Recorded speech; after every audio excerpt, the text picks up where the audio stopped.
नमस्कार बंधुरा टुकिर रान्नाघरे सबाइके स्वागत। आज के आमी शेयर करे नेब आपनादेर साथे लड़ी पाव अथवा अनेके एटाके लादी पाव बोले, आमी किन्तु शुधुई पाव बोली। भीषणई अमेजिंग एकटी रेसिपि, खूब इजिली बाड़ीते एटा तैरी करे नेওয়া যায়। आपनादेर काछे ओभेन यदि नाओ थाके कुकारे अथवा कड़ाईतेও आपनारा एटाके बेक करे निते पारेन। आज के आमी कुकारेই बानिয়ে দেখাবো আর একদম পারফেক্ট হবে। দেখেই বুঝতে পারছেন যে কতটা সফট আর কতটা জালিদার তৈরি হয়েছে। আপনারা এই একটা রেসিপি দিয়ে অনেকগুলো রেসিপি তৈরি করে নিতে পারেন, যেরকম বড়া পাও, পাও ভাজি, মিসাল পাও। অলরেডি আমি মুম্বাইয়ের ফেমাস স্ট্রিট ফুড মিসাল পাও রেসিপি আপনাদের সাথে শেয়ার করেছি, চাইলে সেটাকে আপনারা ভিজিট করতে পারেন। মিসাল পাওয়ার লিংকটা আমি ডেসক্রিপশন বক্সে দিয়ে দেবো। চলুন রেসিপিটি শুরু করা যাক। সবার প্রথমে আমি নিয়ে নিয়েছি হাফ কাপ ঈষদুষ্ণ গরম জল। তার মধ্যে আমি দিয়ে দিলাম 1 টিস্পুন চিনির গুঁড়ো। আপনারা চাইলে এমনি চিনিও ব্যবহার করতে পারেন, আমার কাছে চিনির গুঁড়ো ছিল তাই আমি ব্যবহার করেছি। খুব ভালো করে চিনিটাকে আমি জলের মধ্যে মিশিয়ে নিচ্ছি আর একটা আঙ্গুলের সাহায্যে জলের টেম্পারেচারটাকে একটু চেক করে নিচ্ছি। জলটা খুব বেশি গরমও হবে না আর খুব বেশি ঠান্ডাও হবে না। এর মধ্যে আমি মিশিয়ে দিচ্ছি 1.5 টিস্পুন ইস্ট। সেটাকেও খুব ভালো করে জলের সাথে মিশিয়ে নিয়ে ঢেকে রেখে দেবো 10 মিনিটের জন্য।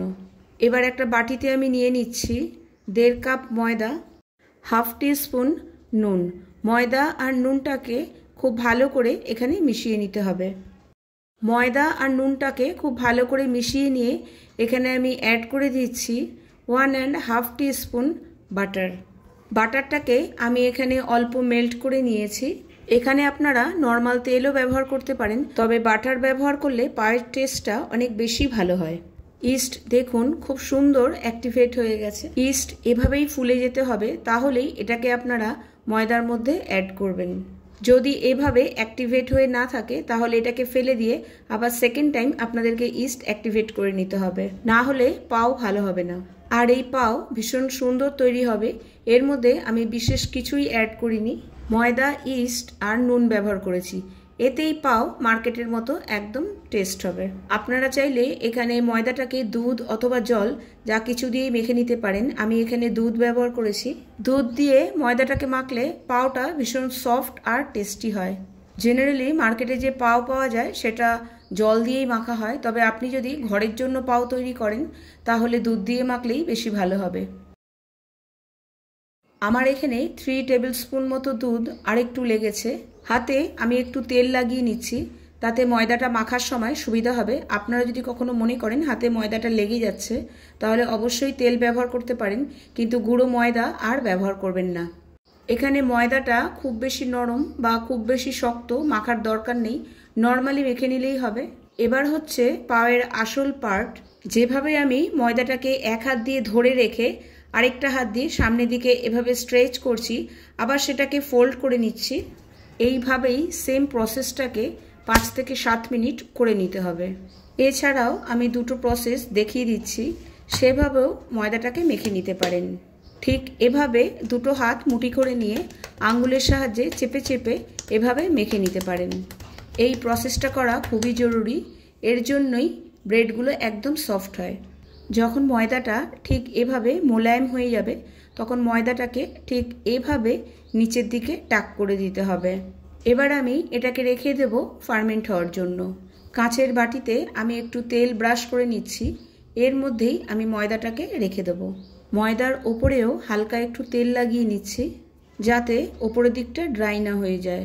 খুব ভালো করে এটাকে কভার করে আমি রেখে দিচ্ছি 2.5 আওয়ার্স, মানে 2.5 ঘন্টার জন্য। আমি এখানে ময়দাটাকে ওভেনের ভেতরে রাখছি। ওভেনটা কিন্তু অন নেই, শুধু এই জন্যই রাখছি ভেতরে যাতে হাওয়া না লাগে আর তাড়াতাড়ি ফার্মেন্ট হয়ে যায়। আপনারা চাইলে যে কোনো চাদরেও ভালো করে কভার করে রেখে দিতে পারেন। এদিকে 2.5 ঘন্টা পর ময়দাটা ফুলে একদম ট্রিপল হয়ে গেছে। দেখুন ওপরের দিকে এবং নিচের দিকেও ভীষণ সুন্দর একদম পারফেক্ট জালি তৈরি হয়েছে। আপনারাও দেখে নিশ্চয়ই বুঝতে পারছেন। আপনারাও ময়দাটাকে যদি ঠিক এইভাবে মাখেন তাহলে আপনাদেরও ঠিক এইভাবে ময়দার মধ্যে জালি তৈরি হবে। এখন আপনারা এই ময়দাটা দিয়ে পিৎজা, গার্লিক ব্রেড, পাও, নান যা কিছুই বানাতে পারেন। আবারও ময়দাটাকে 2 থেকে 3 মিনিট খুব ভালো করে আমি মেখে নিচ্ছি। ময়দাটা ভালো করে মাখা হয়ে গেলে আমি কেক টিনটাকে প্রিপেয়ার করে নেব। আমি কেক টিনের মধ্যেই পাওগুলো তৈরি করে নেব। তার জন্য কেক টিনের মধ্যে আমি একটু তেল ব্রাশ করে নিচ্ছি। তারপর দিয়ে দিচ্ছি বাটার পেপার।